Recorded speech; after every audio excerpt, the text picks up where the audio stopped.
Hi everyone, you're welcome to the Outbox.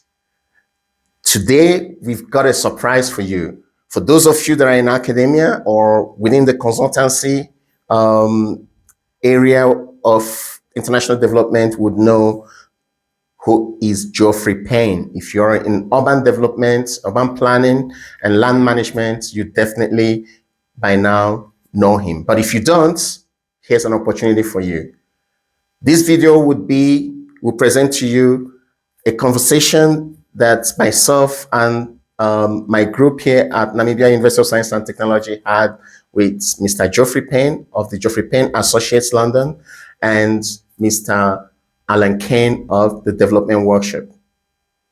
Please enjoy it, and I hope it will be useful to some of you who are early starters in academia and international development practice, as well as the late bloomers who probably know Geoff or would like to get an experience or information from this set of gentlemen, Geoffrey Payne and Alan Cain. Thank you and enjoy it. Good afternoon, everyone, and greetings. My name is Uchendu Eugene Chibu. I'm a professor in land administration at the Namibia University of Science and Technology. I also happen to be the co-chair of the Global Land 2 Network at the UN Habitat, the coordinator of the Network of Excellence on Land Governance in the Southern African region, and also happen to be the co-editor-in-chief of the Journal Land Use Policy.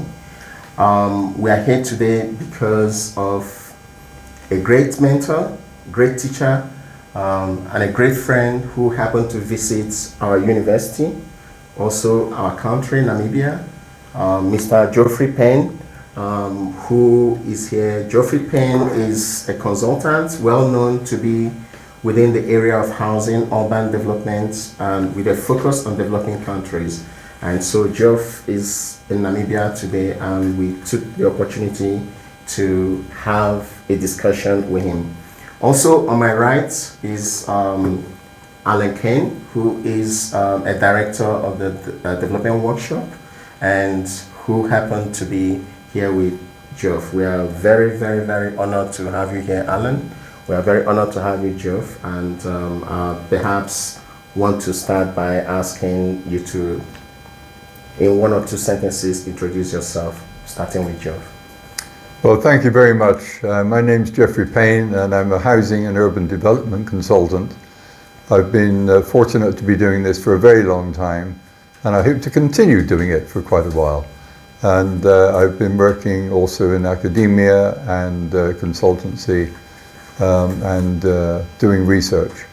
It's really, the focus has been throughout on how we can use private investment to maximize public benefit, and how can the role of the professional maximize the support needed to help vulnerable groups to improve their lives.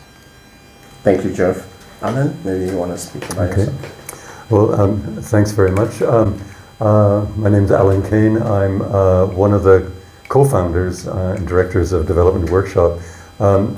Interestingly, Development Workshop was formed out of a group of Geoff students back in 1973 at the Architectural Association in London. And we have gone on to work as practitioners all over the world in different countries. I have been based over the last 40 odd years in Angola. In the early years, we did some work with Namibian refugees and South African refugees in the 1980s in Angola, and but we have been engaged during the post-war period in Angola around housing policy, land policy, and working with government on the New Urban Agenda, and we're also members of GLTN. Thank you. Thank you, Alan. And of course, I'm not alone. We are the Namibia University of Science and Technology, where I'm based with, I'm working with quite a group of people. But before I ask the others to introduce themselves, I would also like to mention very explicitly that I also happen to have the honor of being Geoff's student.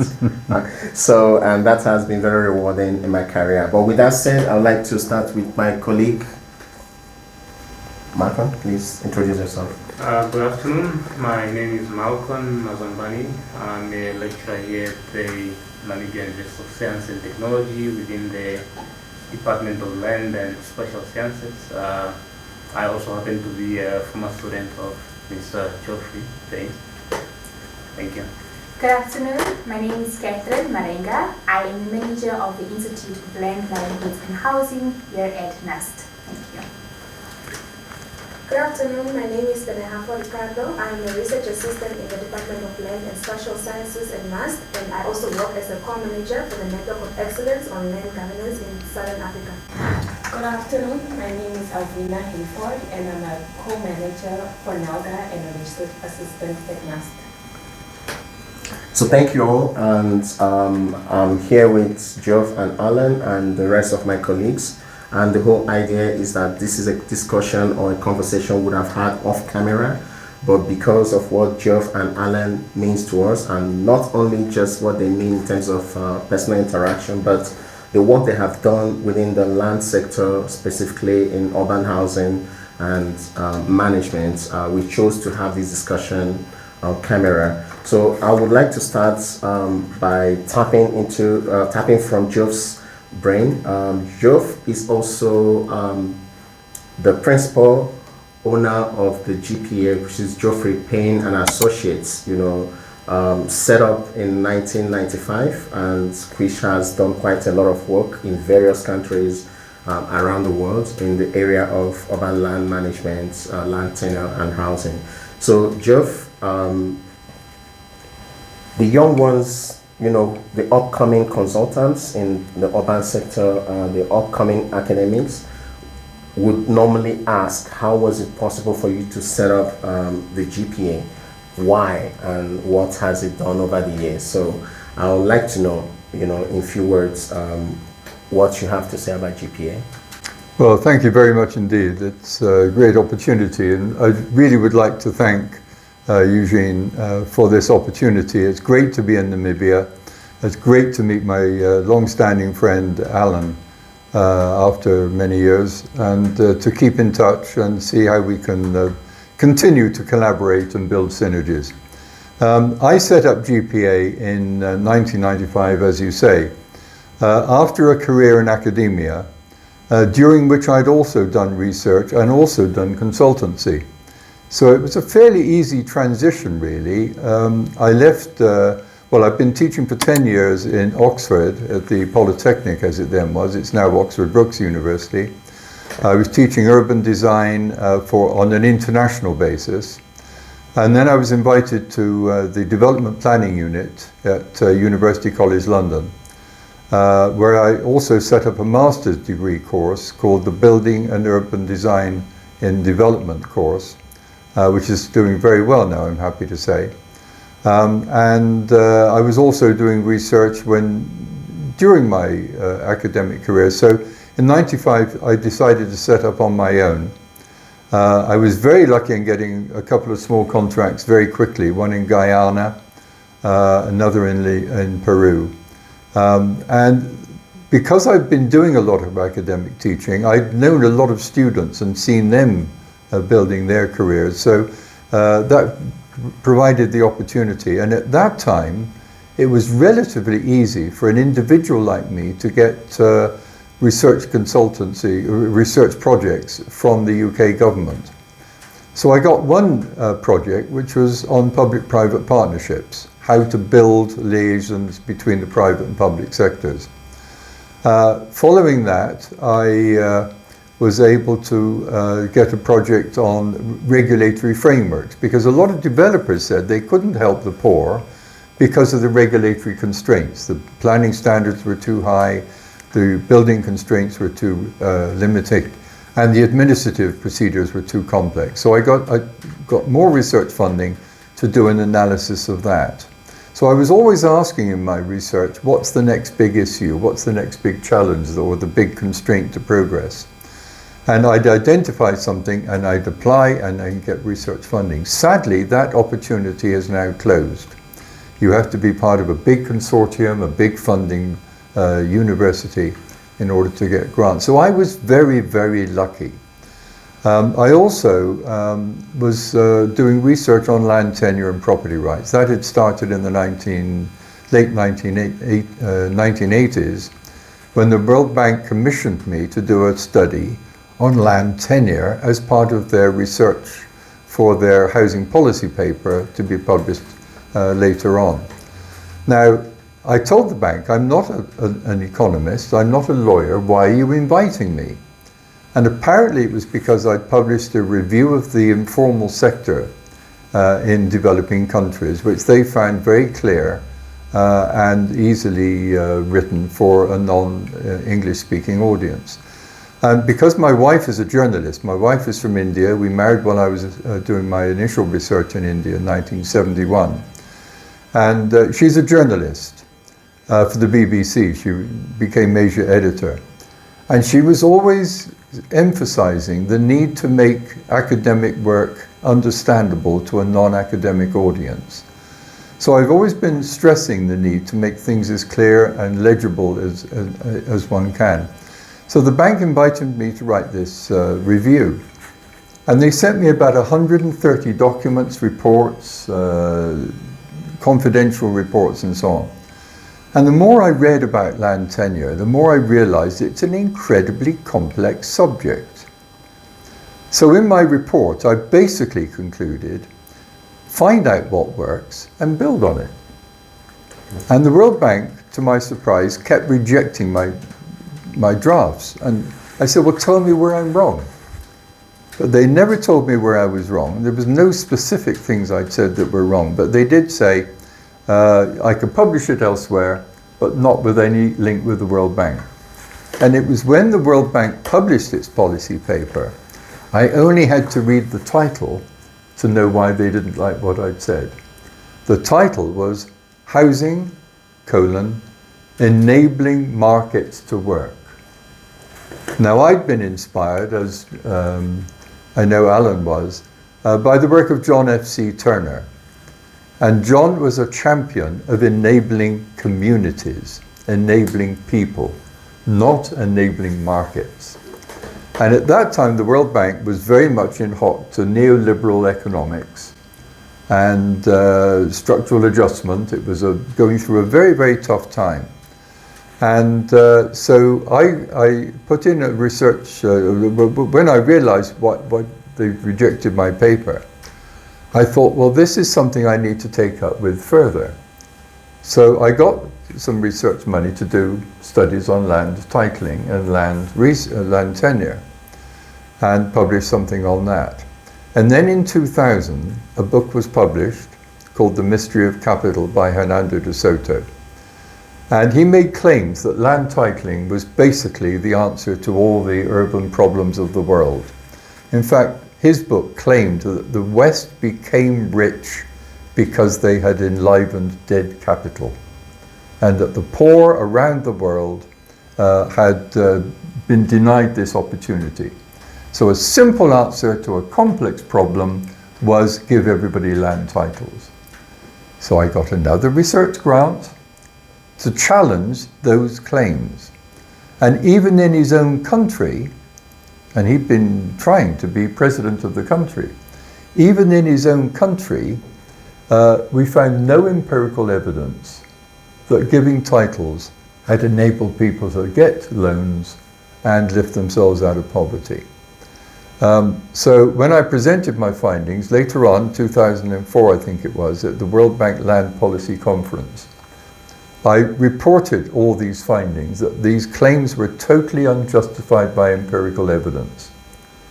And I was invited for lunch afterwards, and I've been working on and off with the bank, which has changed direction very much in the years since then.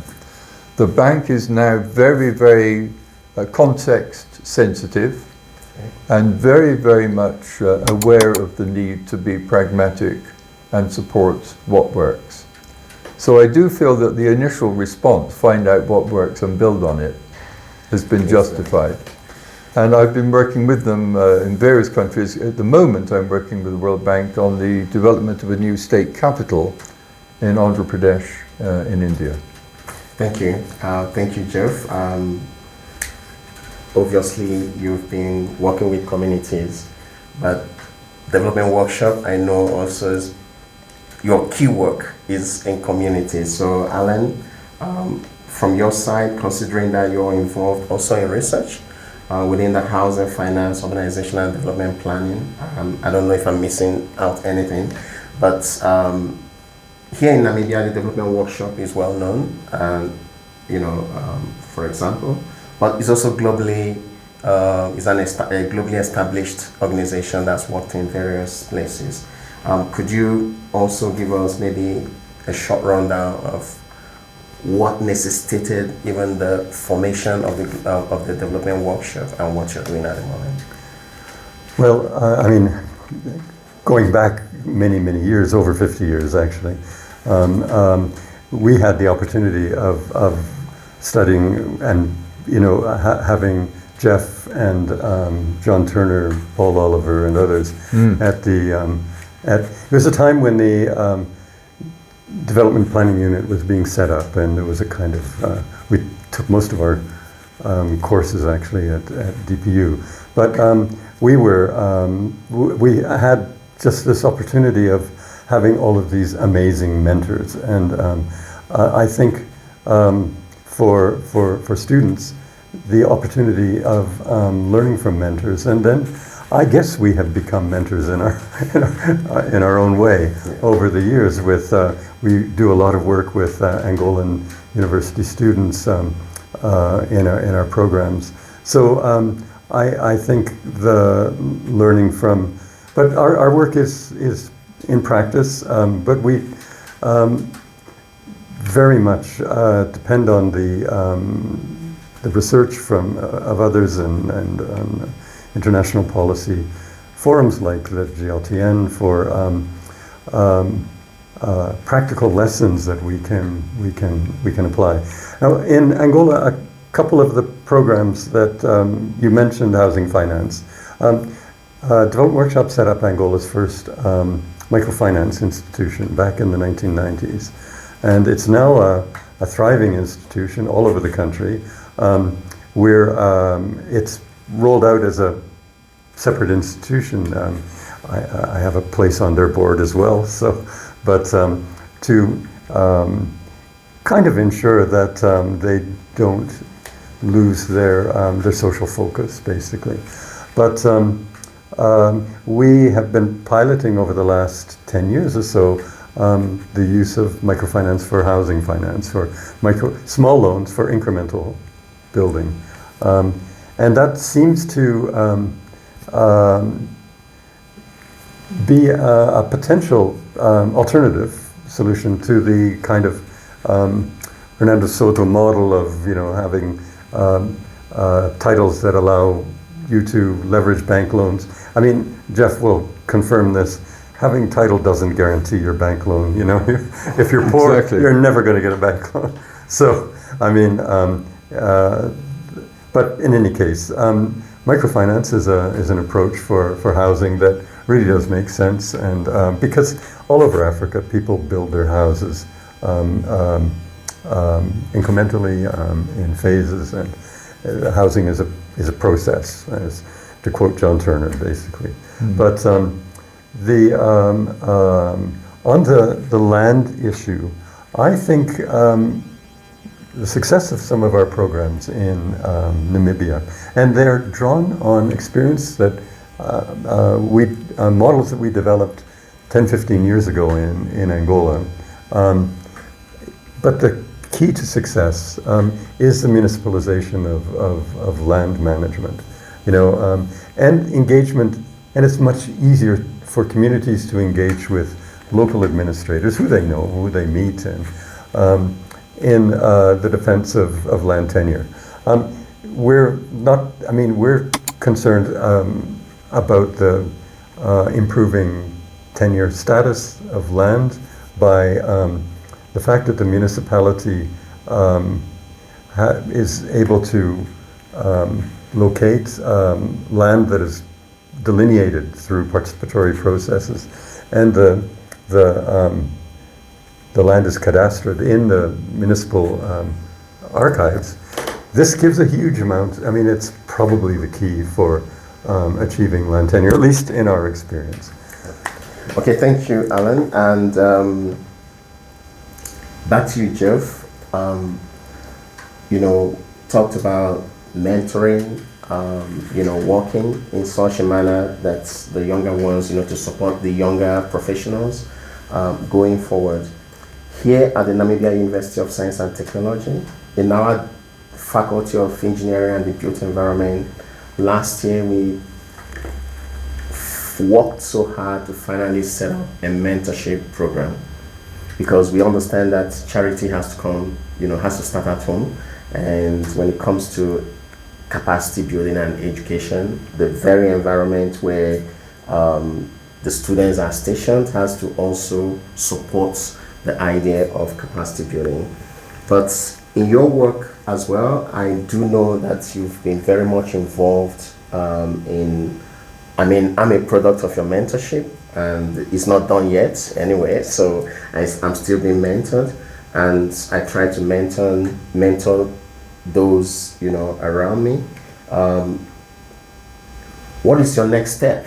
In the past years, you've been talking about, you know, creating a charity that would at least be able to offer the young professionals, upcoming professionals, the opportunity that you had, and as well as, you know, the platform to move forward in terms of helping the poor and supporting people in communities. What is in the air? Do you have anything to say about that? Well, yes, I feel quite strongly that the need to strengthen professional capability has never been greater. I mean, sub-Saharan Africa is likely to have an additional 750 million urban residents within 25 years. Now that's more than the entire urban existing population of Europe, Canada, USA and Mexico. And they've had nearly 200 years to achieve that. And that's on the basis of a large proportion of the existing urban population living without adequate housing and security of tenure. So the need for enhanced professional capability is really enormous.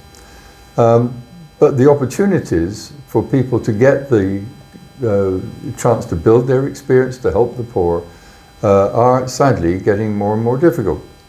So I thought that one way of addressing that, in a very small way, but nonetheless doing what one could, would be to set up a charity which I discussed with a whole load of international friends, colleagues, my generation. Based on, you know, the very rewarding experience of meeting and being collaborating with Alan and yourself over the years, and seeing how careers have been blossoming given the opportunity.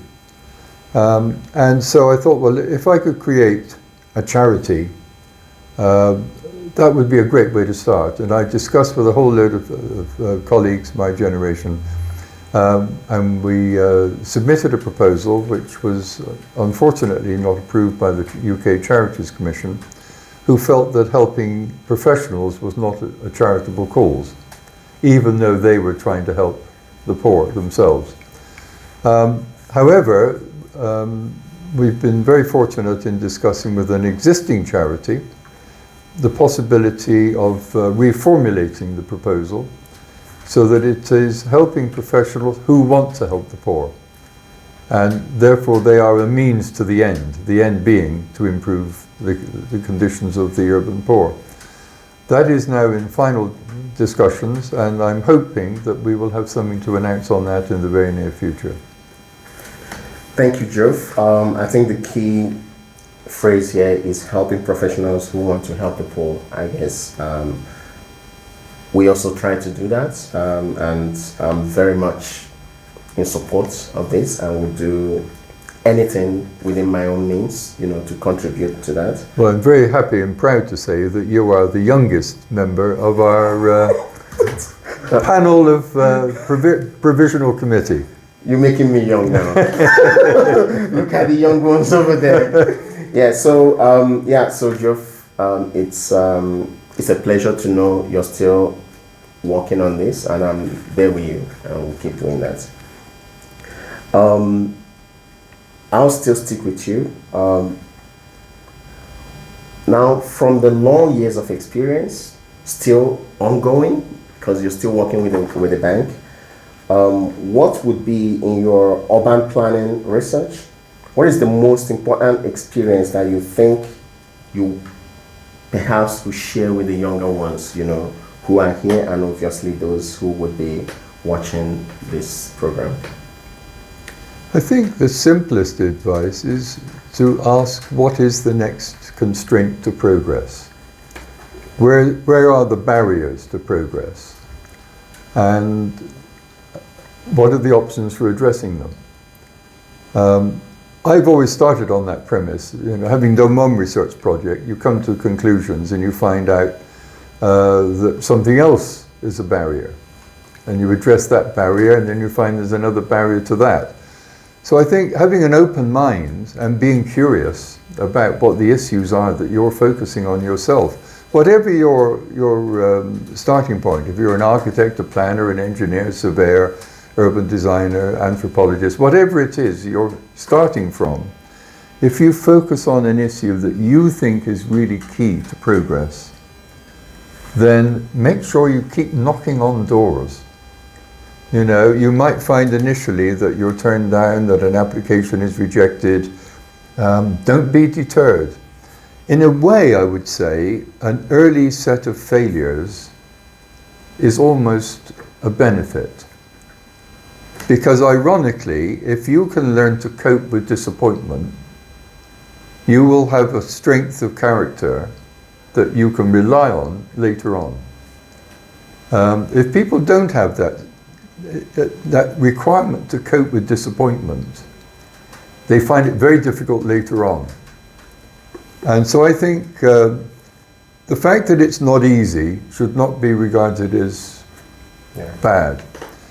There are opportunities. You just have to be patient, determined, resilient, and keep optimistic.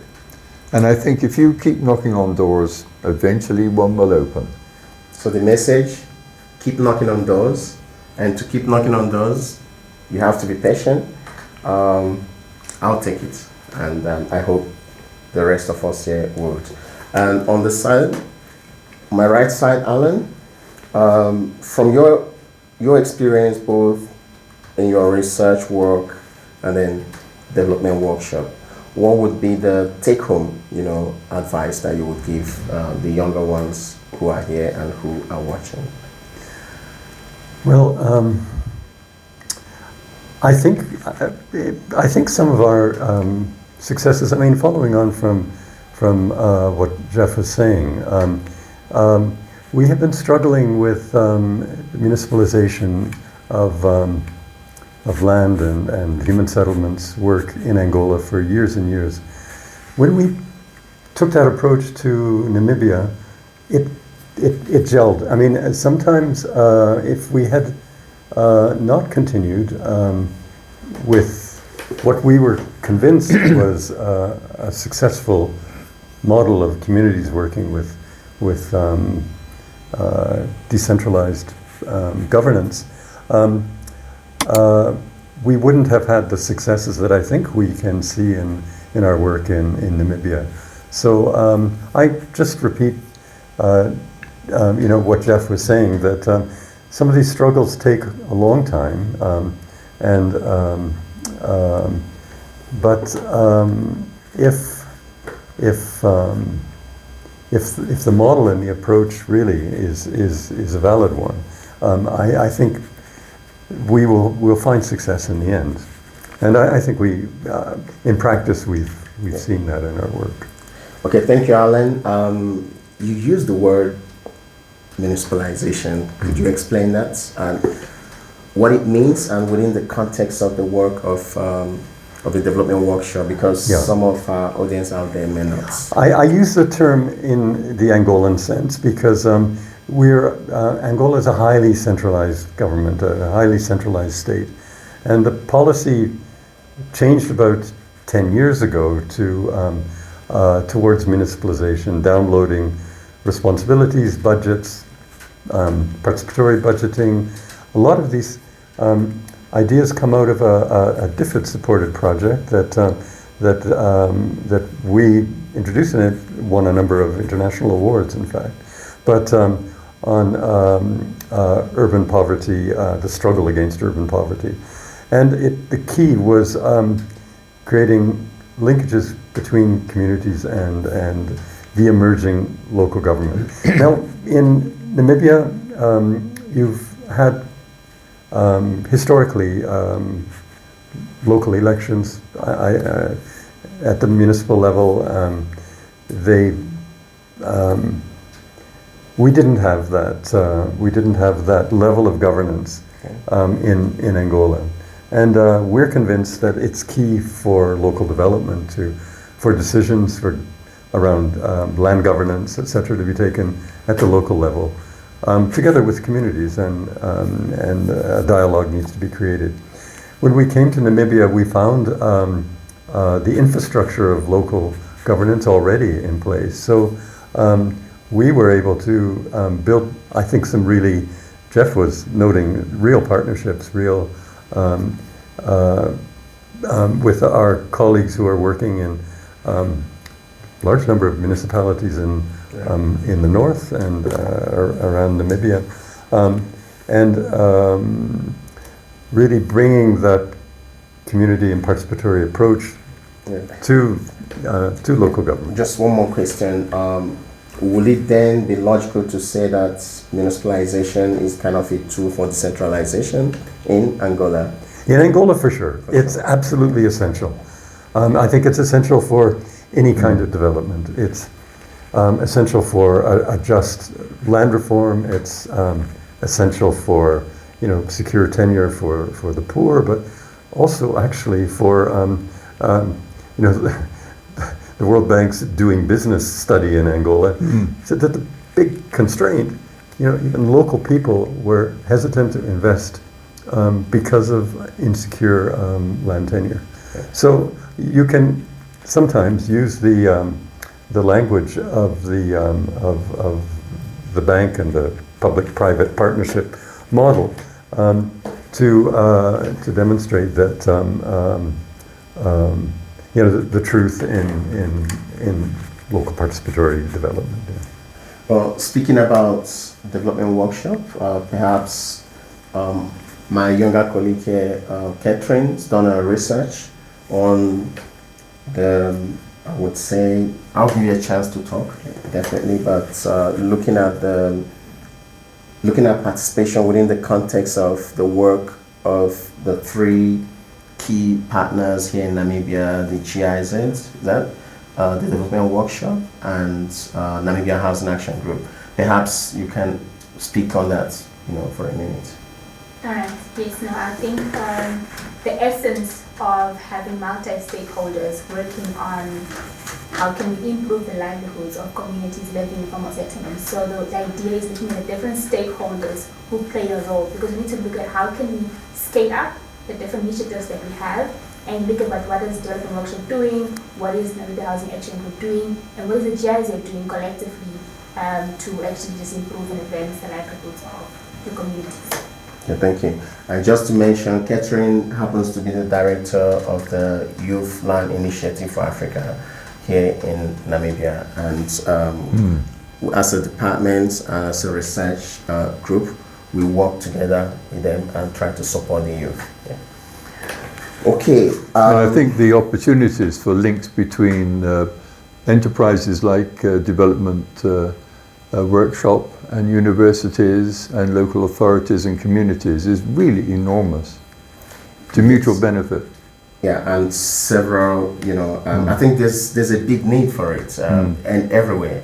Here in Namibia, it's we have the affirmative action in terms of gender and marginalized groups, but also there's a very strong need for youth involvement, in land issues. So that's been, perhaps, would I say, on the discussion board, but I don't know how far, if there's any progress. Do you have anything to share in that sense? Youth and land issues in Namibia? Yes, no, definitely. We are currently trying to establish a youth and land network in Namibia where we can give opportunities to young people to be part of the land discourse and looking at how we can advance their land rights in the country. Very good. And on the other side, we also have Penhafo Ricardo and Elvina Hayford, who are here. They are the co-managers of the Network of Excellence on Land Governance in the southern part of Africa, comprising of about more than 30 universities that are involved in land governance, land management, planning, education.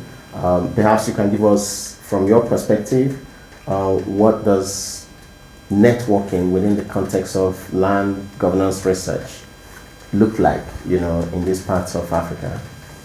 Okay, so what we normally do in NELGA is we normally host conferences and workshops, and networking in that sense brings, it looks like bringing together stakeholders from all different parts of institutions in Southern Africa in workshops as well as in conferences, and currently we are also looking into hosting webinars, and in that sense perhaps stakeholders can share their knowledge and information in that kind of setting. Okay. Avina, do you want to add anything? She said everything. Okay, and Mr. Malcolm Mazambani here is actually the coordinator of the Land Administration Program here in the Department of Land and Special Sciences at the Namibia University of Science and Technology. Basically, he's our host here because this is the heart of land administration. But Malcolm, from the perspective of education, you've heard Geoff and Alan, myself included in the, understudying Geoff.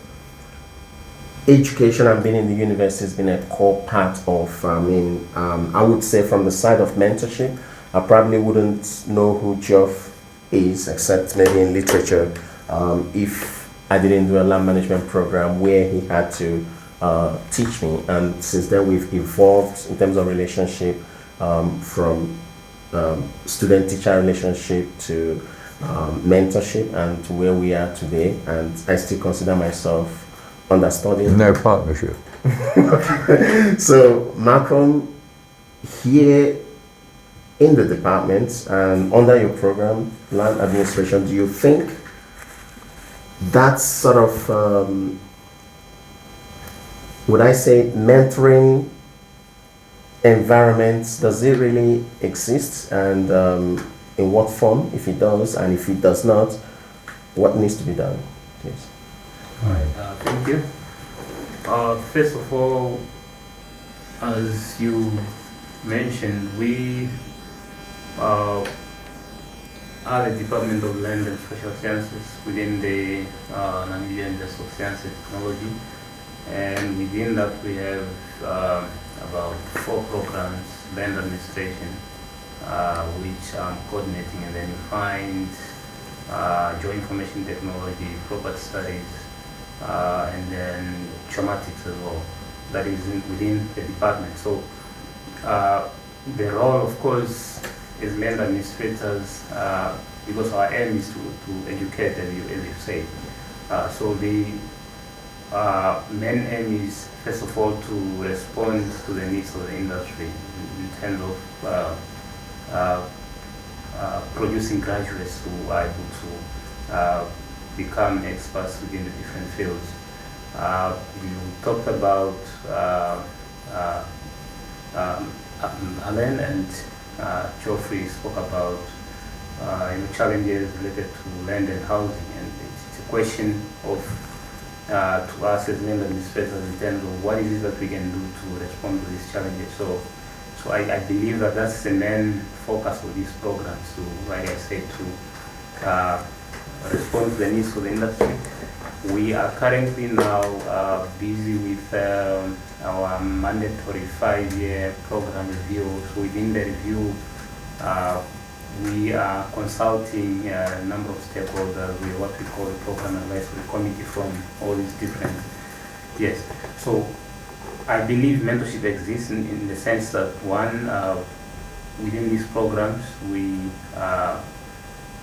as academics, we mentor students. That is, you have established a research group here, and then it doesn't stop from you establishing a research group, but then it's also a responsibility of us that is being mentored to also mentor other students.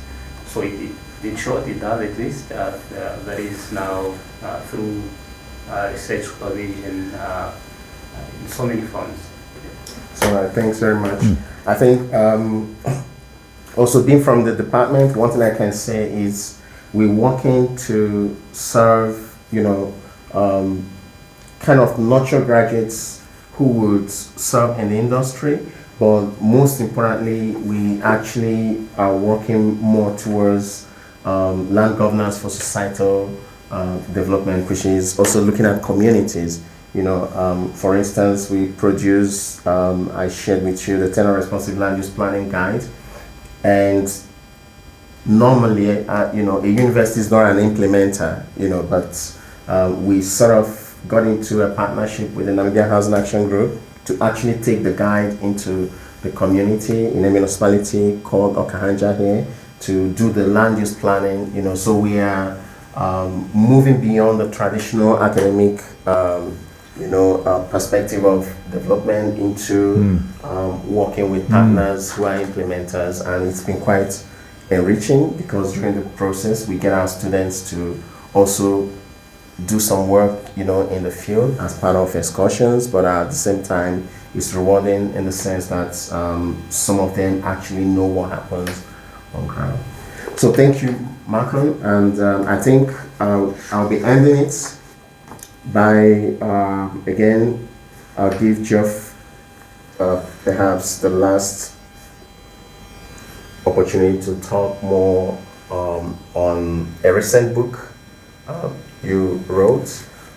It's titled Somewhere to Live, Rising to the Global Urban Land and Housing Challenge.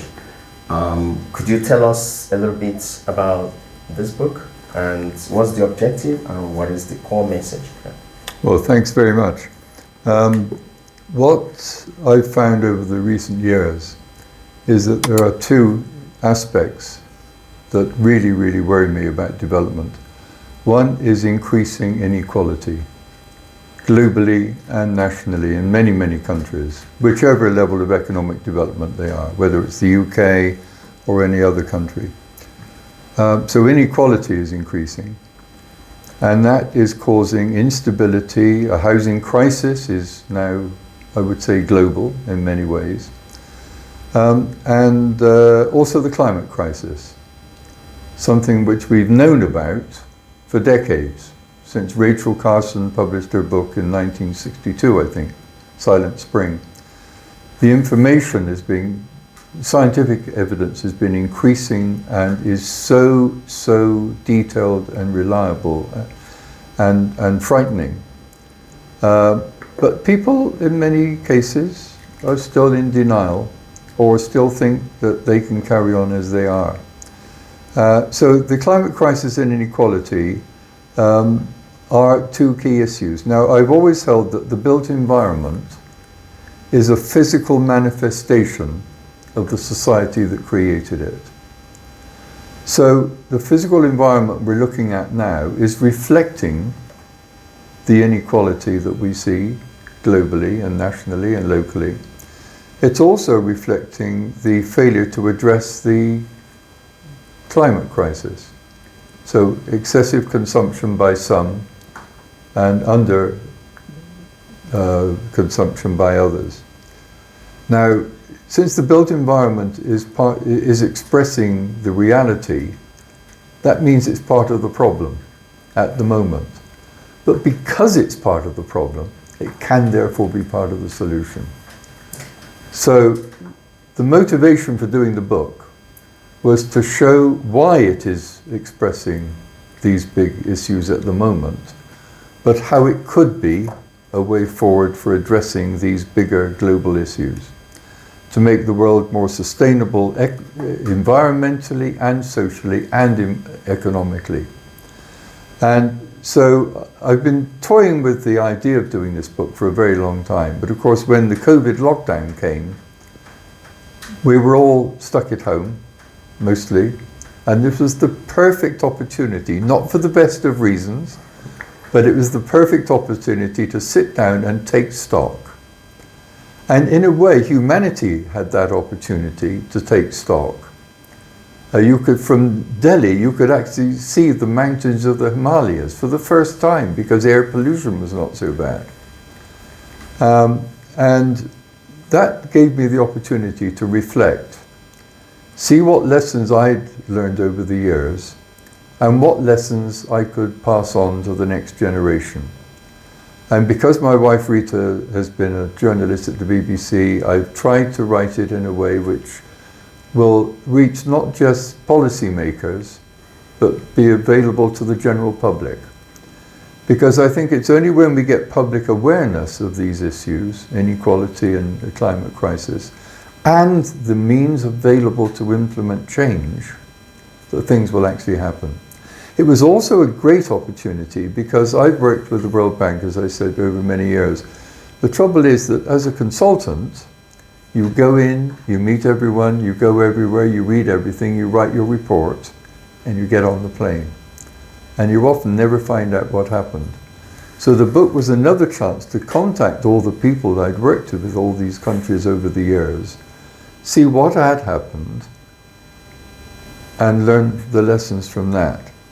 So it was, in a way, a sort of double distillation of experience, and a chance to say what could. And there are so many good examples of progress. The multidisciplinary approach that Development Workshop is doing that I've been seeing this week, not just on land, but on early child development, on improving sanitation. Some of the really inspiring women, mainly women, but also men, who have been trying to improve the environment with very limited resources, but big smiles on their faces, because they know what they're doing is valuable. And I think that was the thing I tried to encapsulate, these positive examples in the book, so that people could say, okay, we accept there is a problem, but now we can see that there are a multitude of ways forward in addressing it. Thank you, Geoff. So the book is Somewhere to Live, Rising to the Global Urban Land and Housing Challenge. That is the last question from me, but I would like to ask any of my colleagues here if they have any questions before we close. No questions? So without any questions coming from my left, I would like to thank you, Geoff, for giving me this day. I appreciate. And you've had our biltong here in Namibia. Indeed, absolutely. Please tell the story when you get to London. Right. Alan, and thanks, yes, Alan. You're both from far away and from near. Yeah. So I hope that we'll stay in touch and we keep working together. But absolutely, I do appreciate the work the development workshop's been doing. Yeah. And also I'm very proud that you and I share at least one thing in common. Oh, we share many things in common. Many. Yes. Okay. And with that said, I'd like to thank you for, I appreciate it. And well done, and thanks to you. It's been wonderful to It's great to meet up again and collaborate. Yes. Onwards and upwards.